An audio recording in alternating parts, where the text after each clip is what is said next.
সত্যি বলতে কি এই টাইপের রেসিপিগুলো একদম রুচির ফের নিয়ে ঘুরে বেড়ায়, কিন্তু আমরা আসলেই পাত্তা দিই না, আবার অনেকে বুঝিও না যে কী খেলে আমাদের ভালো লাগবে। সো আজকের রেসিপিটি হতে চলেছে অনেক বেশি মজাদার, আশা করি আপনাদের কাছে অনেক বেশি ভালো লাগবে। So without any further do let's make the recipe together.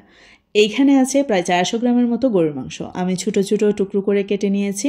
এইখানে আপনারা ছোটো বড়ো আপনাদের ইচ্ছে মতো কেটে নিতে পারেন, তাতে করে কোনো সমস্যা নেই। দিয়ে দিলাম গোটা গরম মশলা, এখানে আছে দারচিনি, এলাচ, লং, লবঙ্গ, লবণ দিয়ে দিলাম স্বাদ মতো, দিয়ে দিচ্ছি হলুদের গুঁড়ো। এই চামচটা অনেকটা ছোট, আপনারা পরিমাপ করে দিয়ে দেবেন। দিয়ে দিচ্ছি মরিচের গুঁড়ো, কম দিলাম কারণ অনেক ঝাল ইউজ করব, অন্যান্য ঝাল।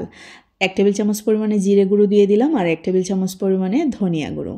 কাঁচামরিচ দিয়ে দিচ্ছি, এখানে কাঁচামরিচ আপনাদের ইচ্ছে হলে দিতে পারেন, স্কিপও করতে পারেন। আদার্স ইনগ্রিডিয়েন্টসগুলো অবশ্যই ঠিক রাখবেন। পেঁয়াজ কুচি দিয়ে দিলাম, প্রায় 2টার মতো পেঁয়াজ এখানে আছে, আমি বড় বড় টুকরো করে দিয়ে দিয়েছি।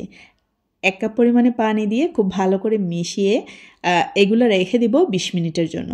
তবে আরেকটি কথা, যারা নতুন তাদের উদ্দেশ্যে বলছি, যদি আপনারা প্রেসার কুকারে সেদ্ধ করেন সেই ক্ষেত্রে রেস্টে রাখার কোনো প্রয়োজন নেই। আর যারা আমার মতো করে প্যানে সেদ্ধ করবেন বা রান্না করবেন, সেই ক্ষেত্রে অবশ্যই আধা ঘন্টার মতো যদি আপনারা রেস্টে রাখতে পারেন, মাংসটা না অনেকটাই সফট হয়ে যাবে। যাই হোক, আমি চুলায় বসিয়ে দিলাম। আর এইখানে হচ্ছে আমি কিন্তু লেবুর রসও 2 থেকে 3 টেবিল চামচের মতো ইউজ করেছি। আপনারা লেবুর রসের পরিবর্তে অবশ্যই সিরকা ইউজ করতে পারেন, তাহলে তাড়াতাড়ি সেদ্ধ হয়ে যাবে। এইখানে কিন্তু আমি আদা রসুন স্কিপ করেছি। এই ভর্তাটা যখনই আমি তৈরি করি আমার বাচ্চারা কেন যেন খেতে চায় না, তাই জন্য তাদের জন্য হলেও আমি আদা রসুন স্কিপ করেছি। এইখানে অবশ্যই আপনারা 1 টেবিল চামচ পরিমাণে আদা রসুন বাটা দিয়ে দিতে পারেন। তবে সেদ্ধ করার সময় অবশ্যই তেল ইউজ করা যাবে না, যদি এই টেস্টে খেতে চান সেই জন্য বলছি। তবে আপনাদের যদি ইচ্ছে হয় আপনারা তেল ইউজ করতে পারেন। তবে এই রেসিপি যখনই আমি তৈরি করি কোনো প্রকার সর্ষে তেল বলেন বা সয়াবিন তেল বলেন, আমি কোনো কিছু ইউজ করি না। তো আমার পছন্দ মতো ম্যাশ করে নেওয়ার পরে আমি পেঁয়াজ কুচি দিয়ে দিলাম। এইখানে আছে প্রায় 1/2 কাপ পরিমাণে পেঁয়াজ কুচি আর 1 টেবিল চামচ পরিমাণে চিলি ফ্লেক্স।